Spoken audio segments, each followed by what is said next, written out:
আসসালামু আলাইকুম। Channel I কৃষি সংবাদে আমন্ত্রণ জানাচ্ছি আমি মোহাম্মদ রাইহান। এখনকার এই সংবাদ আয়োজন একই সঙ্গে চ্যানেল আই এর ইউটিউব চ্যানেল এবং চ্যানেল আই এর ওটিটি প্ল্যাটফর্ম আই স্ক্রিনে লাইভ স্ট্রিম হচ্ছে। দেশের বিভিন্ন জেলায় বিদেশি ফল আঙুরের বাণিজ্যিক চাষের উদ্যোগ নিয়েছেন তরুণ উদ্যোক্তারা। বিশেষ করে চুয়াডাঙ্গার জীবননগরে মিষ্টি আঙুর চাষে বেশ কয়েকজন উদ্যোক্তা সফল হয়েছেন। উৎপাদিত আঙুর ইতিমধ্যে বাগান থেকেই বিক্রি করে শুরু করা হয়েছে। তবে উদ্যোক্তাদের দাবি, মিষ্টি আঙুর চাষে উন্নত প্রশিক্ষণ এবং সুষ্ঠু ব্যবস্থাপনা নিশ্চিত করা গেলে আঙুর পাল্টে দিতে পারে ভবিষ্যতে ফলের বাজার। বিস্তারিত শাইখ সিরাজের রিপোর্টে। চুয়াডাঙ্গা জেলার জীবননগরের বেশ কয়েকজন তরুণ উদ্যোক্তা উচ্চমূল্যের ফল ফসল চাষে উদ্যোগী হয়েছেন।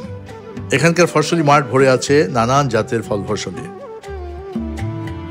রায়পুর গ্রামের তরুণ উদ্যোক্তা সাদ্দাম হোসেন নিয়েছেন শতবিঘা জমিতে ফল চাষের উদ্যোগ। এর মাঝে 3.5 বিঘায় চাষ করছেন বিদেশি জাতের আঙ্গুর। প্রথমে আমরা পরীক্ষার জন্য আমি মাত্র 6টি গাছ নিয়ে আসি। আচ্ছা, কোথা থেকে গাছ আনলেন? আমি নিয়ে আসি আপনার ইউক্রেন থেকে আর কি। আমরা নিয়ে আসি 6টা গাছে মোটামুটি আমাদের খুব ভালো ফলন হয়। এরপরে আমরা বাগান করি আর বড় পরিসরে আমরা টোটাল এখন আমাদের পরের চারাগুলো কোথা থেকে পেলা? চারা আমরা ওই গাছ থেকে সংগ্রহ করেছি। আঙুরটা আমরা বিক্রি করতেছি 250 থেকে 300 টাকা কেজি। আপনার 10 কেজি আঙুর হইলে একটা গাছ থেকে আপনি সেখানে 3000 টাকা হচ্ছে। সেখানে আমার 1 বিঘা জমিতে 400 আঙুর গাছ ধরতেছে। সেখানে প্রায় আমি 4 লক্ষ টাকা আমার ইনকাম করা কোনো ব্যাপারই না। প্রথম বছরের ফলন আশানুরূপ। বাগান থেকেই ফল কিনে নিচ্ছেন পাইকারি ক্রেতা। এই যতগুলো হয়েছে আমি আর কি নিচ্ছি এবং তো স্যার 1000 কেজির উপরে নেওয়া হয়ে গেছে। আচ্ছা, সপ্তাহে 3 দিন নেই। আচ্ছা, 3 দিন 40 কেজি করে। আচ্ছা, আমি নেই নিয়ে 3 দিন 4 দিন বেশি, আবার 4 দিন পরে সেবার। সম্পূর্ণ নিজের চেষ্টায় আঙ্গুর চাষে সাফল্য পেয়েছেন। এটা যদি আমাদের প্রশিক্ষণের ব্যবস্থা থাকে, তারপরে আমাদের যেমন বাস্তবে কারিগরি শিক্ষা যেটা আমরা বলি, যদি আমাদের মাঠে আমাদের নিয়ে যে ট্রেনিং করাই, তাহলে আমরা দেখাচ্ছে এইগুলো বিশাল উপকৃত। এখন যে করছো এটা কি কোন জ্ঞান থেকে?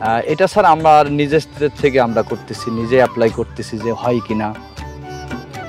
তারুণ্যের শক্তি দিয়ে এদেশের কৃষিকে এগিয়ে নিয়ে যাচ্ছে উদ্যোক্তারা।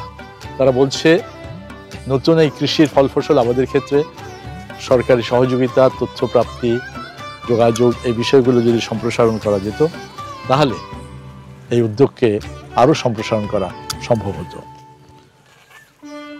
চুয়াডাঙ্গার জীবননগরের রায়পুর থেকে শাইখ সিরাজ, চ্যানেল। দর্শক, এ নিয়ে বিস্তারিত প্রতিবেদন প্রচার করা হবে আজ রাত 9টার সংবাদের পর হৃদয়ে মাটি ও মানুষ অনুষ্ঠানে। বাঁশের মাচায় সবুজ পাতার ফাঁকে থোকায় থোকায় ঝুলছে আঙুর। মসজিদের ছাদে আঙুর চাষ করে রীতিমতো তাক লাগিয়ে দিয়েছেন সৈয়দুর রহমান তরফদার ফারুক। চায়ের রাজ্যে শ্রীমঙ্গলে আঙুর চাষের স্বপ্ন বুনছেন এই কৃষি উদ্যোক্তা। মৌলভীবাজার থেকে এম.এ. সালামের তথ্য ভিডিও চিত্রে আল মুকসিদের রিপোর্ট। মৌলভীবাজারের শ্রীমঙ্গল উপজেলার দিঘিরপাড় এলাকার সৈয়দুর রহমান তরফদার ফারুক ইউটিউবে আঙুর চাষ দেখে মসজিদের ছাদে আবাদ শুরু করেন।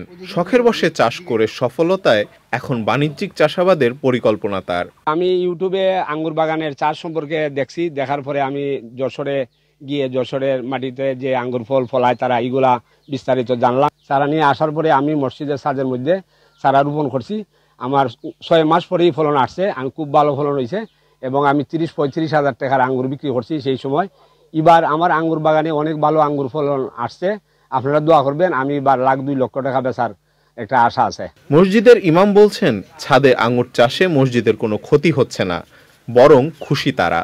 আঙ্গুর ফল ভালো ফলন হয়েছে। 25,000 টাকার বিক্রি করিয়া আমাদের মসজিদেও উনি দান করেছেন।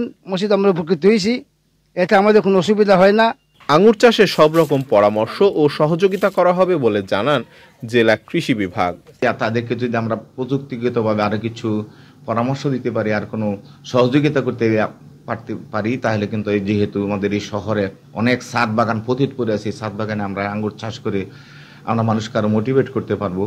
বিদেশি ফল আঙুর চাষ বৃদ্ধি পেলে আমদানি নির্ভরতা কমবে বলছে সংশ্লিষ্টরা। আল মুকসিদ, চ্যানেল আই। চুয়াডাঙ্গায় আনুষ্ঠানিকভাবে আম সংগ্রহ উদ্বোধন হয়েছে। চুয়াডাঙ্গা জেলা প্রশাসক মোহাম্মদ জহিরুল ইসলাম গাছ থেকে আম ছিঁড়ে সংগ্রহ কার্যক্রমের উদ্বোধন করেন। প্রথম পর্যায়ে আটি, গুটি ও বোম্বাই আম সংগ্রহ করা হবে। সভায় সভাপতিত্ব করেন কৃষি সম্প্রসারণ অধিদপ্তরের উপপরিচালক মাসুদুর রহমান সরকার।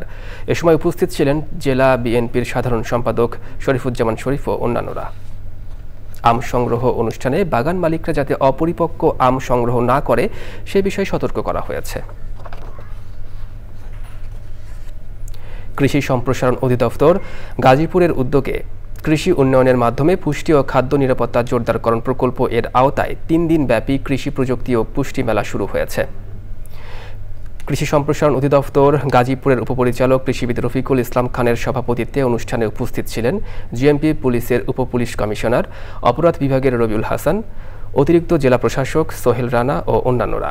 3 দিনের এই কৃষি মেলায় 25টি প্রদর্শনী স্টলে বিভিন্ন প্রজাতির ফল, ফলাদি ও গাছের চারা এবং কৃষি উপকরণ প্রদর্শন করা হচ্ছে। বাগেরহাটের মোরেলগঞ্জে খাদ্য গুদামে উপজেলা খাদ্য বিভাগের আয়োজনে অভ্যন্তরীণ বোরো সংগ্রহ 2024-25 ধান ক্রয়ের আনুষ্ঠানিক উদ্বোধন করেন উপজেলা নির্বাহী অফিসার মোহাম্মদ হাবিবুল্লাহ। উপস্থিত ছিলেন উপজেলা খাদ্য নিয়ন্ত্রণ কর্মকর্তা ধ্রুব মণ্ডল, উপজেলা কৃষি অফিসার মোহাম্মদ সাইফুল ইসলাম ও অন্যান্যরা। সরকারিভাবে খাদ্য অধিদপ্তর কৃষকদের কাছ থেকে 36 টাকা কেজি দরে ধান কেনা শুরু হয়েছে, চলমান থাকবে 31 আগস্ট পর্যন্ত।